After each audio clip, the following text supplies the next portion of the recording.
আজ সোমবার 12 রবিউল আউয়ালের দিনে এই ইস্তিগফারের আমলটি 100 বার করুন।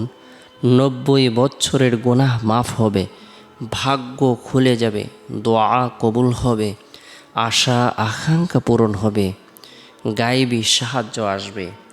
সোমবারের দিন সাপ্তাহিক উত্তম দিন সময়ের মধ্যে অন্যতম একটি দিন। সোমবারের দিন আল্লাহ তাআলার পক্ষ থেকে অসংখ্য অগণিত নিয়ামত প্রদান করা হয়ে থাকে। সোমবারের দিন আসমানের সকল দরজা উন্মুক্ত করে দেওয়া হয়। সোমবারের দিন সারা পৃথিবীর সমস্ত মানুষের আমলসমূহের রিপোর্ট পেশ করা হয়ে থাকে। আজকের সোমবারের দিনটি 12 রবিউল আউয়ালের দিন পড়েছে। 12 রবিউল আউয়াল এটি এমনই একটি দিন যে দিনের মধ্যে সাইয়্যিদুল মুরসালিন, ইমামুল মুরসালিন, খাতামুন নবীন, রহমাতুল লিল আলামিন, আমাদের হৃদয়ের স্পন্দন, কলিজার টুকরা, যার আদর্শের মধ্যে রয়েছে মানব জাতির কল্যাণ এবং সফলতা, যিনি বিশ্ববাসীর জন্য রহমাতুল লিল আলামিন হিসেবে এই পৃথিবীতে আগমন করেছেন। সুবহানাল্লাহ। রসুল্লাহ সাল্লাল্লাহু আলাইহি সাল্লাম সারা পৃথিবীর বাসীর জন্য রহমাতুল লিল আলামিন হিসেবে আগমন করেছেন। পৃথিবীতে যত প্রাণীকুল রয়েছে, যত সৃষ্টিজীব রয়েছে, যত মাখলুকাত রয়েছে, মানবের জন্য, দানবের জন্য, আরবের জন্য, আজমের জন্য তিনি রহমত স্বরূপ প্রেরিত হয়েছেন। অর্থাৎ সমগ্র কুল কায়নাতের জন্য তিনি রহমত। আল্লাহ তাআলা বলেন, ওয়ামা আরসালনাকা ইল্লা রাহমাতাল লিল আলামিন, হে মুহাম্মদ সাল্লাল্লাহু আলাইহি সাল্লাম, আমি আপনাকে সমগ্র বিশ্ব জগতের জন্য রহমত স্বরূপ প্রেরণ করেছি। সূরা আম্বিয়া আয়াত নং 107। নবী সাল্লাল্লাহু আলাইহি সাল্লাম পৃথিবীতে আগমনের পূর্বেই যখন মা আমিনার গর্ভে ছিলেন, তখন থেকেই তার গর্ভে সন্তান থাকার কারণে আশেপাশে সুঘ্রাণ মেশকের ন্যায় ছড়িয়ে পড়তেছিল মানুষের মধ্যে। এই সুঘ্রাণ বিস্তার করেছিল। এমনকি মা আমেনা যখন থুতু নিক্ষেপ করতেন, থুতু ফেলতেন, তখনও থুতুর মধ্যে সুঘ্রাণ বের হয়ে আসত। রসুল সাল্লাল্লাহু আলাইহি সাল্লাম যখন মা আমিনার গর্ভে ছিলেন, উনি যখন কূপে পানি আনতে যেতেন, কূপের পানি কলকল করে উপরে ভেসে উঠত। সুবহানাল্লাহ। মা আমিনার যেন কোনো ধরনের কষ্ট না হয়। রসুলের মা বর্ণনা করেন, আমি যখন মুহাম্মদকে পেটে ধারণ করি আমার কোনো ধরনের কষ্ট অনুভব হয়নি। আমি যখন মুহাম্মদকে পেটে ধারণ করি আমার স্বাভাবিক অবস্থা ছিল, আমি কোনো ধরনের অস্বস্তিবোধ অনুভব করিনি। সাধারণত মহিলাদের পেট উঁচু হয়, আমার পেট স্বাভাবিক ছিল। মহিলাদের বমি হয়, মাথা ঘোরায়, তারা খুবই অসুস্থতার মধ্যে জীবনযাপন করতে থাকে। কিন্তু যখন মুহাম্মদ আমার পেটে আমি ধারণ করি আমি স্বাভাবিক অবস্থায় ছিলাম। রসুলের মা বর্ণনা করেন, মুহাম্মদ যখন জন্মগ্রহণ করে আমার কোনো ধরনের প্রসব বেদনা হয়নি। রসুলের মা বলেন, মুহাম্মদ যখন জন্মগ্রহণ করেছে নারকাটা অবস্থায়, খাতনাকৃত অবস্থায় জন্মগ্রহণ করেছে। জন্মের সাথে সাথে আল্লাহর শুকরিয়া আদায় করেছে। মুহাম্মদ যখন জন্মগ্রহণ করেছে আল্লাহ তাআলা তাকে বিশেষ নিয়ামত দান করেছেন। মুহূর্তের ভিতরে অদৃশ্য করে গায়েব করে জিবরাইল আলাইহিস সালাম, মুহূর্তের ভিতরে তাকে অদৃশ্য করে গায়েব করে জিবরাইলের মাধ্যমে সারা পৃথিবীর সমস্ত প্রাণীকুল, আসমান জমিনের সকল বাসিন্দাদের সাথে, 7 আসমান জমিনের মধ্যে যত মাখলুকাত রয়েছে, যত প্রাণীকুল রয়েছে, যত সৃষ্টিজীব রয়েছে, সকলের সাথে পরিচয় করিয়ে দিয়েছেন। সুবহানাল্লাহ। যখন মা আমেনা গর্ভবতী হয়েছেন তখন থেকেই তাকে আকাশের তারকা সালাম প্রদান করেছে, চন্দ্র সূর্য সালাম প্রদান করেছে, ঘরের দেওয়াল সালাম প্রদান করেছে, বালুকা রাশিগুলো সালাম প্রদান করেছে। উত্তপ্ত মরুভূমির মধ্যে যখন তিনি পথ চলতেন সেই উত্তপ্ত গরম বালিগুলো তার জন্য আরামদায়ক হয়েছে, ঠান্ডা হয়েছে।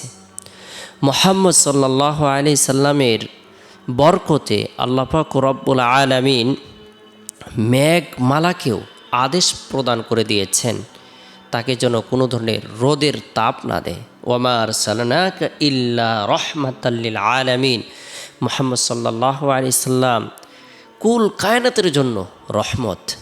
জন্মের পূর্বে থেকেই আল্লাহর রহমত বিস্তার হতেছে। রাসূল সাল্লাল্লাহু আলাইহি সাল্লাম যখন জন্মগ্রহণ করেছেন, পারস্যবাসীদের হাজার হাজার বৎসরের প্রজ্বলিত অগ্নিকুণ্ডের সাথে সাথে নির্বাদিত হয়েছে। মুহাম্মদ সাল্লাল্লাহু আলাইহি সাল্লাম যখন জন্মগ্রহণ করেছেন, মা আমেনা রোম এবং পারস্য পর্যন্ত একটি চমৎকার আলো দেখতে পেয়েছেন, যে আলোর মাধ্যমে পৃথিবীর যত ধরনের ঘোর অন্ধকার রয়েছে সব কিছু আল্লাহ তাআলা নাশাত করে দিবেন। সুবহানাল্লাহ। কাবা শরীফের মধ্যে ৩৬০টি মূর্তি ছিল, সেই মূর্তিগুলো আল্লাহ তাআলার সিজদায় অবনীত হয়েছে। সুবহানাল্লাহ। মুহাম্মদ সাল্লাল্লাহু আলাইহি সাল্লামের জন্মটি পৃথিবীবাসীর জন্য রহমত, মানবের জন্য রহমত, দানবের জন্য রহমত। আল্লাহ তাআলা রসুলকে সোমবারের দিন 12 রবিউল আউয়াল সুবহ সাদেকের সময় এই পৃথিবীতে পাঠিয়েছেন। রসুলের বরকতপূর্ণ জন্মটি সারা পৃথিবী মানুষের জন্য একটি স্মরণীয় জন্ম, যা অলৌকিক ঘটনা ঘটে আল্লাহ তাআলা পৃথিবীবাসীকে জানিয়ে দিয়েছেন। পৃথিবীময় যত অন্যায়, অনাচার, বেবিচার, জুলুম, নির্যাতন, খুন খারাপি রয়েছে সব কিছু আল্লাহ তাআলা নাশাত করে দেবেন, ধ্বংস করে দেবেন। রাসূল সাল্লাল্লাহু আলাইহি সাল্লামের জন্মটাকে আরবিতে মিলাদ বলা হয়ে থাকে। রসুলের বরকতপূর্ণ জন্মের দিনে আমরা প্রত্যেকেই গুরুত্ব সহকারে আমাদের সময়, সুযোগ অনুপাতে নফল ইবাদত বন্দেগী করব, নফল নামাজ পড়ব, কোরআন তেলাওয়াত করব, জিকির আজকার করব, তাসবিহ তাহলিল পাঠ করব। রব্বুল আলামিনের দরবারে রুনাজারি তাআলা আপনার আমার জীবনের সগীরা কবিরা, জাহিরি বাতিনি, শিরিক বিদআত, ইচ্ছায় অনিচ্ছায় গোপনে প্রকাশ্যে সকল গুনাহকে মাফ করে দিবেন। বিশেষ করে সোমবারের দিন ফজরের নামাজ সম্পূর্ণ করার পর পবিত্র কোরআনের বরকতপূর্ণ 3টি সূরা, সূরাতুল ইখলাস, সূরাতুল ফালাক, সূরাতুন নাস তিনবার করবে, তেলাওয়াত করব। উভয় হাতের তালুতে ফু দিয়ে শরীরের যতটুকু অংশ সম্ভব হয় মাসেহ করে নেব। আল্লাহ তাআলা সৃষ্টি জীবের অনিষ্ট থেকে নিরাপত্তা দান করবেন।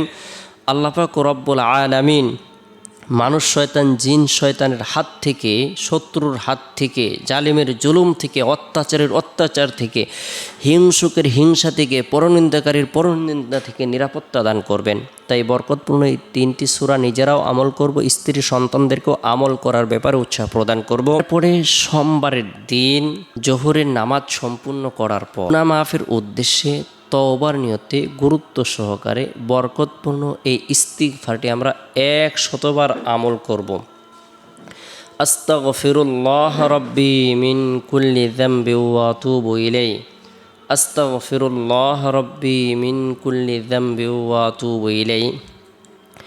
যে ব্যক্তি ইস্তিগফারকে আঁকড়ে ধরবে, ইস্তিগফারের আমল করবে, আল্লাহ পাক রব্বুল আলামিন এত বেশি কল্যাণ প্রদান করবেন, আল্লাহ তাআলা তাহার পাহাড় পরিমাণ গুনাহকে মাফ করে দিবেন, সমুদ্রের ফেনা পরিমাণ গুনাহকে মাফ করে দিবেন, মরুভূমির বালুকা রাশি পরিমাণ গুনাহকে মাফ করে দিবেন। আল্লাহ তাআলা 90 বছরের সগীরা কবিরা, জাহিরি বাতিনি, শিরিক বিদআত, ইচ্ছায় অনিচ্ছায় গোপনে প্রকাশ্যে সকল গুনাহকে মাফ করে দিবেন। আল্লাহ তাআলা বলেন, ফাকুলতুস্তাগফিরু রাব্বাকুম ইন্নাহু কানা গফফার। তোমরা ঈমান এনে বিগত দিনের গুনাহের কথা স্মরণ করে, নাফরমানের কথা স্মরণ করে, অন্যায় অপরাধের কথা স্মরণ করে ক্ষমা প্রার্থনা করে, নিশ্চয়ই তিনি অত্যন্ত ক্ষমাশীল। ইস্তিগফারের আমলের মাধ্যমে আল্লাহ তাআলা বান্দার ধারণার বাইরে রিজিক প্রদান করেন, বান্দা বান্দিকে আল্লাহ তাআলা পছন্দ করেন, ভালোবাসেন। তাই আমরা ইস্তিগফারের আমল করব। আস্তাগফিরুল্লাহ রাব্বি মিন কুল্লি যামবি ওয়া আতুবু ইলাইহি। এরপরে সোমবারের দিন আসরের নামাজ সম্পূর্ণ করার পর সুবহানাল্লাহ 33 বার, আলহামদুলিল্লাহ 33 বার, আল্লাহু আকবার 34 বার, এই তাসবিহ তাহলিল তাহমিদ তাকবীর পাঠ করব। এরপরে সোমবারের দিন শেষ হওয়ার পর যে রাত আসে, এই রাতটি হলো ফজিলতপূর্ণ একটি রাত। এই রাতের মধ্যে বিশেষ করে এশারের নামাজ সম্পূর্ণ করার পর নবী সাল্লাল্লাহু আলাইহি সাল্লামের প্রতি মহাব্বত রেখে, ভালোবাসা রেখে দুরুদের আমল করব 100বার। আল্লাহুম্মা সাল্লি আলা মুহাম্মাদিন আবদিকা ওয়া রাসূলিক ওয়া সাল্লি আলাল মুমিনিনা ওয়াল মুমিনাত ওয়াল মুসলিমিনা ওয়াল মুসলিমাত চেষ্টা করব রাতের এক তৃতীয় অংশে ঘুম থেকে জাগ্রত হয়ে তাহাজ্জুদের নামাজ পড়ার জন্য